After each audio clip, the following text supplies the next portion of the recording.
ঠিক পকেটে গাড়ির জন্য দাঁড়িয়ে আছে অন্য কেউ জ্বালাবে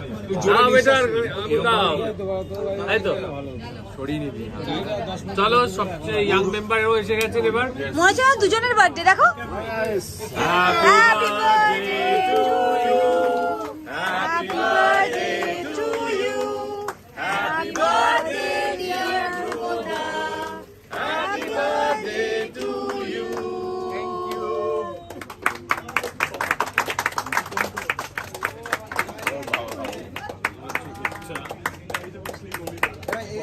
আরো লম্বা হও আরো লম্বা হও আরো লম্বা হও